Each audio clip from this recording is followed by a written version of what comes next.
কালকের যাত্রায় আমি বেশি দূর এগোতে পারিনি। আমি সাতজেলিয়া দ্বীপ থেকে গোসাবা দ্বীপে পৌঁছে এখানে একটা মাসি বাড়িতেই ছিলাম। মোটামুটি 1টার সময় এখানে পৌঁছেছিলাম। বাট এখান থেকে আমি আর সামনের দিকে এগোইনি, কারণ কালকে 24 তারিখ, আর কালকেই আবহাওয়া খারাপ ছিল, মোটামুটি বৃষ্টির সম্ভাবনা ছিল এবং বৃষ্টি হয়েছে। বিশেষ জোরে বৃষ্টি হয়নি, তবে যেটুকু হয়েছে আমি সামনের দিকে এগিয়ে গেলে আমার হয়তোবা সমস্যার সম্মুখীন হতে হতো। বিশেষ কোনো জায়গা না পেলে এই বৃষ্টির মধ্যে কোথাও থাকাটা একটু অসুবিধার হয়ে যায়, যার কারণে আমি মাসি বাড়িতেই থেকে গেছিলাম। আর আমার বিশেষ তাড়া নেই যে আমাকে আজকে 100 কিলোমিটার বা কালকে 200 কিলোমিটার পার হতেই হবে। আমি মোটামুটি যে জায়গায় যাচ্ছি সেই জায়গাগুলো একটু অনুভব করার চেষ্টা করছি, সেই জায়গার মানুষগুলোর সাথে কথা বলার চেষ্টা করছি। আমি সুন্দরবনের যে দ্বীপটা বা যে এরিয়াতে যাচ্ছি সেখানে মানুষগুলোর গল্প, হাজারো প্রকারের গল্প শুনতে পাচ্ছি। আমি যে দ্বীপে যাচ্ছি সেই দ্বীপের একটা আলাদা আলাদা গল্প আছে। আমি এখানে মাসি বাড়িতে, এখানে মেসো আছে বা মেসোর ভাই আছেন, তাদের কাছে মোটামুটি 50 থেকে 60খানা গল্প শুনেছি, বাঘের গল্প। প্রচুর প্রচুর গল্প আছে যেগুলো বললে হয়তো সারা দিনেও শেষ হবে না। আর আমি যদি পুরো সুন্দরবন ঘুরতে চাই তাহলে পুরো সুন্দরবনে মোট 104টা দ্বীপ আছে এবং 52টা দ্বীপে মানুষ বসবাস করে। তো সমস্ত দ্বীপ ঘুরে সেখানকার মানুষগুলোর আচার ব্যবহার বা সমস্ত কিছু জানতে আমার পুরো 1 মাস লেগে যাবে, যার কারণে আমাকে পুরো সুন্দরবনটা দেখা এই মুহূর্তে সম্ভব হবে না। তবে যে দ্বীপগুলো দেখেছি, যে জায়গাগুলো অনুভব করেছি, মোটামুটি একটু আন্দাজ করতে পেরেছি যে এরিয়ার মানুষগুলো কেমন হতে পারে, এখানে বাঘের আক্রমণ কেমন হতে পারে, বা এরিয়ার মানুষগুলো কতটা সরল সাদা, সমস্ত কিছু সামান্য অনুভব করতে পেরেছি। আর আপনাদের সামান্য কিছু অনুভব করানোর চেষ্টা করতে পেরেছি ভিডিওর মাধ্যমে। গোসাবা থেকে গদখালি ঘাট পৌঁছে আমি এখন বাসন্তীর দিকে রওনা করেছি। বাসন্তী থেকে আমি মোটামুটি বাঁদিকে টার্নিং করে ঝড়খালির দিকে রওনা করব। ওখানে একটা চিড়িয়াখানা আছে যেখানে বাঘ, হরিণ, অনেক বন্যপ্রাণী আছে, যেটা আপনাদের দেখানোর জন্য আমি ওখানে যাব। এবং ঝড়খালিটা মোটামুটি সুন্দরবনের মতো ফিল দেয়। আমি এখানে অনেকের কাছে শুনেছি যে ঝড়খালিটাও সুন্দরবনের মতোই ফিল দেয়। ওখানেও নদী আছে, বন আছে, এবং ওখানে গেলে একটা ওয়াচ টাওয়ারও আছে এবং চিড়িয়াখানা আছে। সব মিলিয়ে ঝড়খালি জায়গাটা একটা দেখার মতো জায়গা। তো ওনাদের রেকমেন্ডেশনে আমি ঝড়খালিতে যাচ্ছি। আর দেখতে পাচ্ছেন আমার সাইকেলটা রেখে দিয়েছি। আর এই যে রাস্তাটা একদম সোজা চলে গেছে বাসন্তীর দিকে, আর এদিকটায় চলে গেল গদখালি ঘাট, আর এই দিকটার মাঠ ঘাটগুলো। আর এই মুহূর্তে দেখতে পাচ্ছেন সকাল, কুয়াশা কুয়াশা পড়েছে। মোটামুটি 8টা 20-30 বাজে, তবুও কিন্তু এই মুহূর্তে কুয়াশা আছে। তো সাইকেল চালাতে বিশেষ অসুবিধা হচ্ছে না, কারণ হালকা ঠান্ডা, যার কারণে বিশেষ একটা অসুবিধার সম্মুখীন হতে হচ্ছে না আমার। তো এই মুহূর্তে আমি বাসন্তী পৌঁছে বাসন্তী থেকে ঝড়খালি যাব, এবং কালকে মোটামুটি আমাকে ঝড়খালি থেকে বকখালির দিকে রওনা হতে হবে। আমি গদখালি থেকে মোটামুটি বাসন্তী হয়ে ঝড়খালির দিকে এগিয়ে যাচ্ছি। আর এই মুহূর্তে আমি যেখানে আছি এখান থেকে ঝড়খালির দূরত্ব মাত্র 3 কিলোমিটার। এখান থেকে আমার ঝড়খালি বাজারে পৌঁছতে মাত্র 15 মিনিট সময় লাগতে পারে। আমি ঝড়খালি বাজারে পৌঁছে ওখান থেকে আমি এখানে যে চিড়িয়াখানাটা আছে সেটা আপনাদের দেখাবো। এবং ঝড়খালির আগে পার্বতীপুর নামে একটা জায়গা আছে, পেছনে একটা টোটোওয়ালার সঙ্গে দেখা হয়েছিল, তিনি ওখানে থাকার একটা ব্যবস্থা করে দেবেন বলেছেন। ওখানে একটা মন্দির আছে, রাধাকৃষ্ণ মন্দির, সেখানে আমি থাকবো, যার কারণে আমার আজকে থাকার বিশেষ একটা অসুবিধা হবে না। তো যেহেতু আমি ওখানে একটা থাকার জায়গা পেয়ে গেছি, সেহেতু আমি পুরো ঝড়খালিটা ঘুরে দেখব এবং আপনাদেরকেও দেখানোর চেষ্টা করব। আমি এই মুহূর্তে ঝড়খালি বাজার পেরিয়ে পার্কের দিকটায় যাচ্ছি। বাজার থেকে মোটামুটি পার্কের দূরত্ব প্রায় 4 কিলোমিটার। আর এই রাস্তা দিয়ে আমি বাবলা বনটা খেয়াল করছি। বাবলা গাছ, প্রচুর প্রচুর বাবলা গাছ, যেটা আমাদের ওইদিকে প্রায় বিলুপ্ত প্রায়। পেছনে দেখতে পাচ্ছেন পুরো একদম বাবলা গাছগুলো। আমি ঝড়খালি বাজার থেকে পার্কের দিকটায় যাচ্ছিলাম, এখানে একটা দাদাভাইয়ের সাথে দেখা হয়ে গেল। তো দাদাভাইয়ের সাথে ঝড়খালির বিষয়ে কিছু ইনফরমেশান নিচ্ছিলাম, তো তার মুখ থেকেই ঝড়খালির বিষয়ে কিছু ইনফরমেশান আমরা শুনে নেব। তো দাদাভাই, এখানে যে বক্স বা যে সমস্ত গাড়ি নিয়ে ছেলেপিলে এসছে, এই এরিয়াটা অ্যাকচুয়ালি কি বনভোজনের এরিয়া? হ্যাঁ, এটা অ্যাকচুয়ালি সুন্দরবন ঝড়খালিতে যারা ঘুরতে আসে তারা এসে এই মাঠটাই পিকনিক স্পট হিসেবে আমাদের কাছে যাচাই করে দেয়া। এই মাঠেই আর কি পিকনিক করার জন্য বরাদ্দ, এই মাঠেই সবাই পিকনিক করবে। আর এখান থেকে পিকনিক করা, রান্নাবান্না, খাওয়া দাওয়ার পরে 5 থেকে 7 মিনিট রাস্তা সামনে পায়ে হেঁটে গেলে সুন্দরবন ঝড়খালিতে যে ব্যাঘ্র প্রকল্প, বাঘ, কুমির, হরিণ দেখা যায় সেই স্পটটা সামনে। এবং জেটিঘাট, যেখান থেকে বোটে করে সুন্দরবন ঘোরা বা সমস্ত কিছু দেখার জায়গা, সেটাও সামনে যেতে হবে। এখানে এই যে ব্যাঘ্র প্রকল্প যে পার্কটা আছে, এটা ছাড়া আর কি দেখার মতো বা ঘোরার মতো কোনো বিশেষ জায়গা যদি এখানে থাকে তো যদি বলতেন।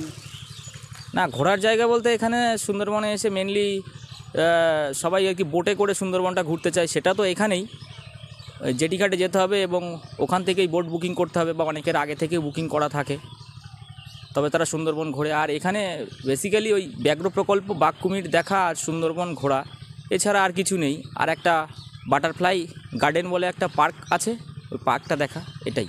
আচ্ছা, এখানে যারা আসে বিশেষ করে যে সমস্ত ট্যুরিস্ট এরিয়া আছে, মানে যে সমস্ত রিসর্টগুলো আছে, সেখানকার কস্ট কেমন আপনার মনে হয়? যে সাধারণ মানুষ এসেও কি থাকার একটা সুব্যবস্থা পাবে?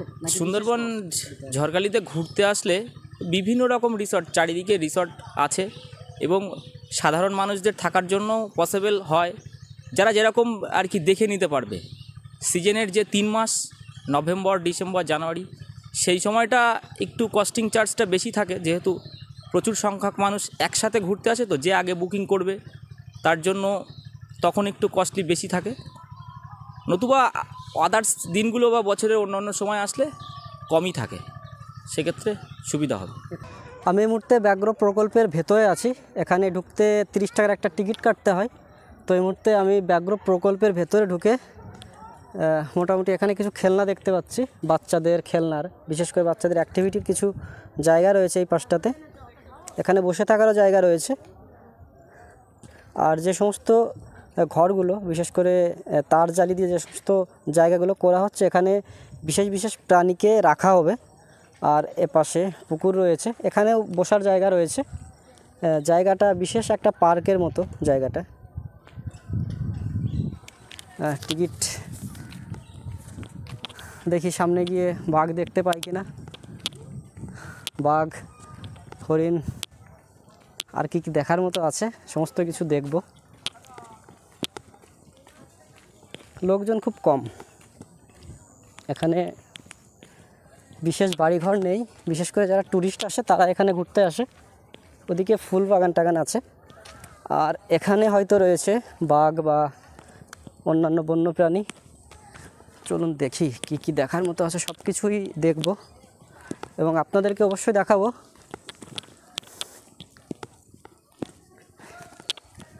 মেন রাস্তায় উঠে পড়েছি।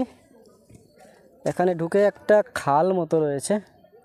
এখানে আমার আইডিয়া যেটা, এখানে কুমির থাকতে পারে, বাট না দেখে বলাটা ভুল হবে। আর এই আশপাশের এরিয়াগুলোতে আমি বিশেষ কিছু দেখতে পাচ্ছি না। এখানে দূর থেকে শুনেছিলাম বাঘ আছে, বাট বাঘের কোনো কিছুই বুঝতে পারছি না। এখানে বাদর হইতে সাবধান।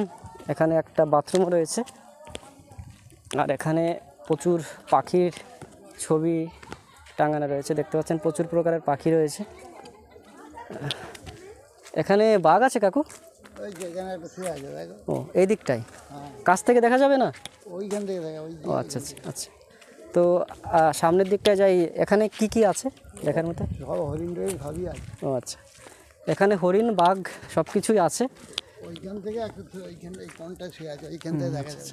ওই দিক থেকে ভালো দেখা যাবে, তাই তো? হ্যাঁ তো মোটামুটি এই পাশ দিয়ে ঘুরে ওই দিক দিয়ে তো যাওয়া যাবে না? হ্যাঁ। আচ্ছা, কেন তুমি একা এসেছো নাকি? হ্যাঁ, আমি সাইকেল নিয়ে ঘুরছি সমস্ত ওয়েস্ট বেঙ্গলগুলো। সুন্দরবনটা ঘুরে মোটামুটি সাইকেল নিয়ে এই ঝড়খালির দিকটা এসেছি, তো এটা কভার করে। সব দিকে যাওয়া যায়, যাওয়ার রাস্তা আছে? এই নৌকা পাড়ে যেতে হয়। নৌকা পারে। তো নৌকা পাড়ে মোটামুটি যে সমস্ত দ্বীপগুলো আছে ঘুরে এখানে এসেছি এই জায়গাটা দেখে। হ্যাঁ, একাই আছি আমি। কদিন? মোটামুটি 5 দিন হচ্ছে আজকে। 5 দিন? ও ইউটিউবে করবে বোধহয়। হ্যাঁ, ভিডিও করি, সমস্ত জায়গাগুলো দেখছি, আপনাদের সাথে কথা বলছি, জায়গাগুলো দেখাচ্ছি, এই করছি। তো এখানে মোটামুটি সামনে অন্য এতে টাকা আসছে ভিডিও টাকা বলতে আমার চ্যানেলটা এখনও মনিটাইজেশন অন হয়নি। হয় না?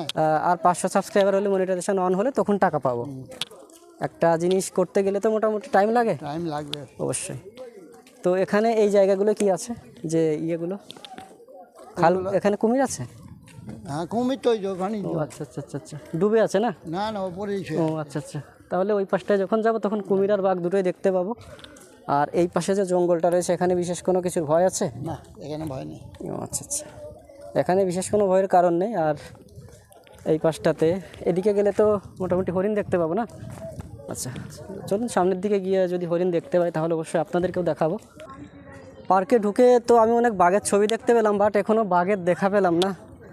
এই যে সমস্ত জায়গায় বাঘের ছবি টাঙানো রয়েছে। আর এই যে ব্যাঘ্র প্রকল্প, এর চারপাশটাতে রয়েছে জঙ্গল। এখানে আরও একটা রাস্তার কাজ চলছে, আর এই পাশটাতে রয়েছে খাল। আর পুরো এরিয়াটাই পুরো একদম জঙ্গল। আপনাদের একটু কাছ থেকে দেখাই, এদিকে পুরোটাই জঙ্গল। এই যে পুরোটাই একদম পুরো জঙ্গল, তারপরে রয়েছে নদী, আর তারই মাঝখানে ব্যাঘ্র প্রকল্পটা করেছেন। একটা বিশেষ ভালো উদ্যোগ। এখানে বিশেষ করে যারা ঝড়খালিতে আসবেন বা সুন্দরবনে আসবেন, তারা বিশেষ করে বোটে করে যদি বাঘটা না দেখতে পান, তাহলে এখানে এসে বাঘ দেখা একটা সৌভাগ্য হয়। এই মুহূর্তে আমার একদম সামনে রয়েছে কুমির, শুয়ে আছে, কোনো নড়াচড়া করছে না।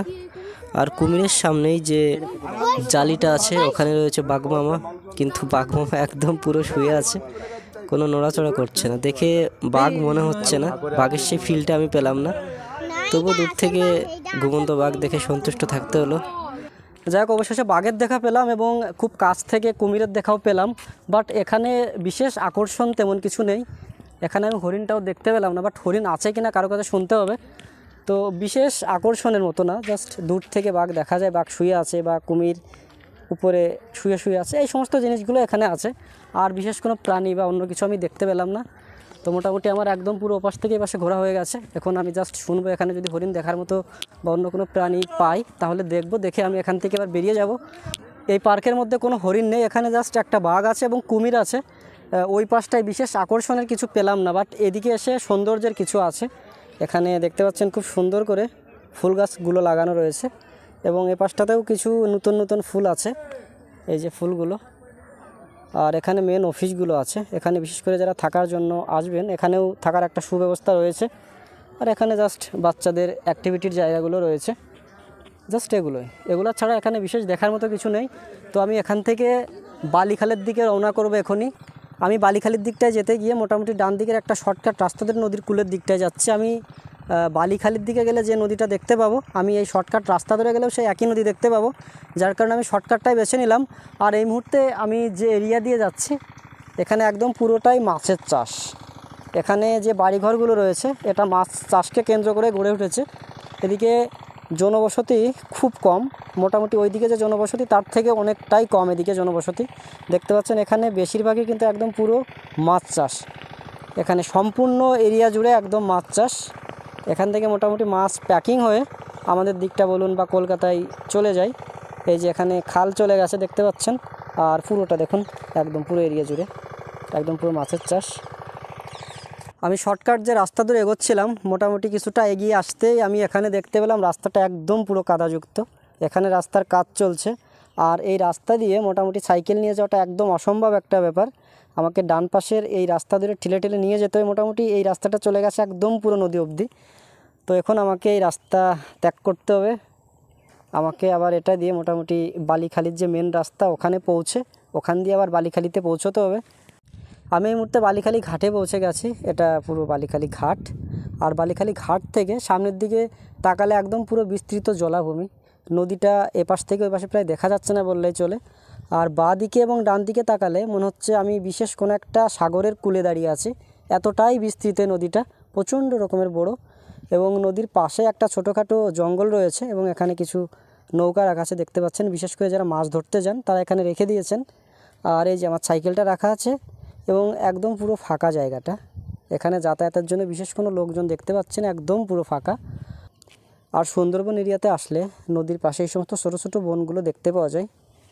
তো আমি যে বালিঘাটে আসার জন্য এতটা পরিশ্রম করলাম, এখানে এসে নদীটা ছাড়া বিশেষ কিছু দেখতে পেলাম না।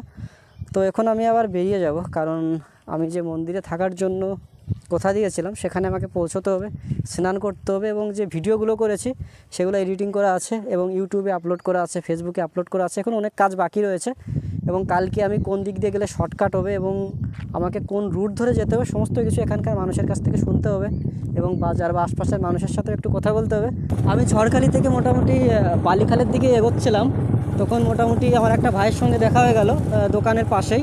মোটামুটি পাশে একটা স্কুল ছিল, স্কুলের পাশে একটা দোকান ছিল, সেখানে ভাইয়ের সাথে পরিচয় হলো, কথা বলছিলাম। তো সেক্ষেত্রে আমার বিশেষ জোর করলো যে আমাদের বাড়িতে থাকতে হবে, কারণ আমি সাইকেল নিয়ে ঘুরছি, আমি কোথায় থাকবো কি থাকবো না এই সুবিধা অসুবিধা এখানকার মানুষগুলো একটু বোঝার চেষ্টা করে। তো এই যে ভাই বাইক চালাচ্ছে এই মুহূর্তে, ভাইয়ের সাথেই এই এরিয়াটা ঘুরছি, ভাইয়ের এরিয়াটা আমাকে আজকে ঘুরে দেখাচ্ছে। তো ভাইদের এরিয়া বিশেষ করে এখানে ধানের চাষটা বেশি হয়, আর এখানে প্রচুর খাল পুকুর রয়েছে। মোটামুটি বাইকে ভাইয়ের সাথে ঘুরছি। কালকে সকালবেলায় এখান থেকে একটা খেয়া আছে মোটামুটি, যেটা কৈখালি, তাই তো ভাই? কৈখালিতে পৌঁছে আমি ওখান থেকে বকখালির দিকে রওনা করব। ওখান থেকে মোটামুটি বকখালির দূরত্ব 100 কিলোমিটার। তো এখন ভাইয়ের সাথে একটু এলাকাটা ঘুরছি, একটু অনুভব করছি। জাস্ট এই মুহূর্তে আর ভিডিও করবো না। তো কালকে সকালবেলায় যখন ভাইদের বাড়ি থেকে বেরিয়ে যাব, তখন ভাইদের বাড়ি এবং আশপাশের পরিবেশগুলো দেখিয়ে তারপরে আমি সকালে রওনা করব।